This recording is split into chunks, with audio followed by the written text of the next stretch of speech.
Ernie Banks. I got to tell you, Ernie, this is a big thrill for me. I grew up in Chicago, as our audience knows. I spent my summers at Wrigley Field. I watched you play all throughout the 1960s and the early 1970s.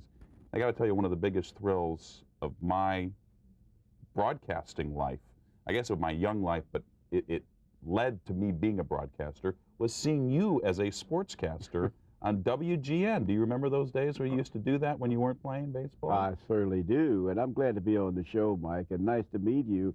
And I think this is one of the things that really made my life complete, is to share my experience at Wrigley Field and other parks with young people and to inspire them to go on to bigger and better things and achieve their own specific goals. As a young man watching it, it seemed like you were having such a good time doing it, and so that made me want to do it. So I thank you for that. When you come back to St. Louis, is that a good thing for you? Do you have good memories of coming here and playing against Bob Gibson and the like? I do. I really had some good memories here. I got my first hit in St. Louis for Jerry Staley. I got my first home run for Vinegar Ben Mizell. I don't know what the fans remember these names, but it seemed like in St. Louis, some of the bigger things in my career always happened here. And everybody talks about the fact that Ernie Banks never got to play in a World Series. Is that a regret, or just something that, well, that's the way it goes? How do you view that? Well, I view it as like a bigger picture that, you know, my 20 happy years with the Cubs and playing with the same team all my career, and with the same mayor in Chicago and the same owner and the same park playing all-day games, that to me, in establishing friendships and helping inspire people's lives was like a World Series, like meeting you. I met several people since I've been on this tour that was 10, 11 years old that came to Wrigley Field and they got an autograph or something from me. I signed the ball for them, and I didn't remember, but they did, and that's a real joy. The joy of my life is not so much the World Series, but just to share my life with others and to inspire them and to learn from them as well.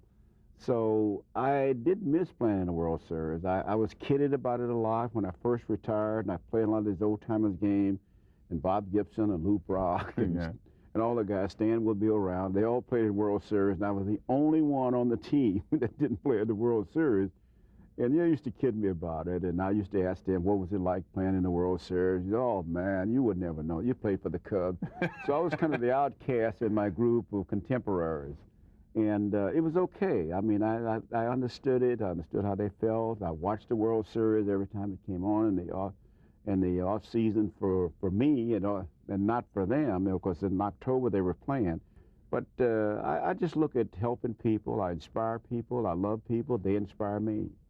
Well, Ernie used to say, let's play two, and we're going to do 2 segments with Ernie. So we're going to take a commercial break, and we'll be right back. And we'll talk about Mark McGwire and Sammy Sosa and the home run chase this past season. So stay with us. We'll be right back.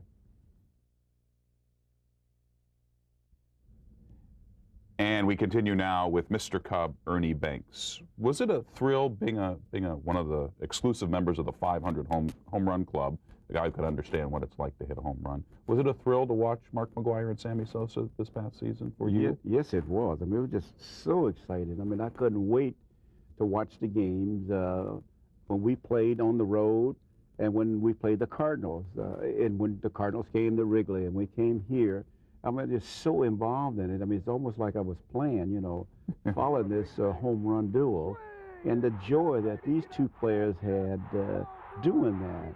And then the media that covered their accomplishment. I mean, the whole package was so exciting to me. What is the greatest moment as you look back on your career? Can you pinpoint the greatest moment of your career? Yes. What do you think, my greatest moment? I would think against Pat Jarvis in 1970, home run number 500. That was a great joy in my life. I mean, my daughter said that morning, Dad, please hit your 500 home run so I can have a little rest at home. And I said, Jan, I'll do it. And I went out in the first inning and hit a home run off of Pat Jarvis. It was just a wonderful moment and a happy time. But my greatest moment was July 2nd, 1967. I was at that game, Ernie Banks. I was at that game against the Cincinnati Reds. That's right. And on that day, both the Chicago White Sox and the Chicago Cubs were in first place. That's right. That was your greatest moment? And I didn't play in the game. I'm not trying to... No, and didn't you get hurt? Pete Rose hurt your ankle or something like that? Spiked me on the, I got spiked on the heel, and I was out, and I was sitting up in the press box with Jack Brickhouse, and there was 40,000 fans there that day. Let me see, could you remember who was pitching for us? Oh, my goodness. You know him. He's from Canada. I would say Fergie. Fergie was pitching for us, and for Cincinnati it was as a young man that had a very special kind of name. The name was Sammy Ellis. I remember Sammy. A right-hander. Yeah. So we won that day 4-2, and Beta Pinson, I think, hit a home run for the Reds that day. That's right. But it was 40,000 fans in the stand at Wrigley Field, standing room only. And I was in the press box looking down, and when the game was over, I mean, to see the flag go up, the Cubs and Sox, and actually we went in a tie with the Cardinals again. Yeah. Because the Cardinals was in first place, and so we went in a tie for first place. And that was the first time in about 35 years the Cubs had been in first place that late in the season. People didn't want to leave the ballpark. I remember it very well. So from that moment on, I began to realize the power of sports, what it can do to people, what it can make people feel, the memories of people, how it is. The whole city just got behind that event, and would just for a whole month it was just the talk about the Cubs and being in the top of first place. Tell me why you're in St. Louis. I mean, this is, I mean, when you think about someone without hypertension, someone who doesn't worry about things too much, I would think of Ernie Banks. So I guess you're a good spokesman for Have a Heart. I wanted to do this because I know a lot of my contemporaries in sports have had problems with hypertension. And so you're making people aware. Just making people aware of the disease, and it can cause heart problems, it can cause strokes, it can cause kidney failures, all kinds of situations can come if you don't take care of it. It's just a small thing. It's no warning now. When you have hypertension, it just, you just go around, you don't think that anything wrong with you, feel relaxed, but the tension sometimes builds up and you have hypertension. You talked about inspiring people. I'm one of those people you inspired, and I thank you very much for that. And thank you very much for spending some time with us here on Sports Plus. It's a pleasure. Thank you very much. That's the great Hall of Famer Ernie Banks, and we'll be right back.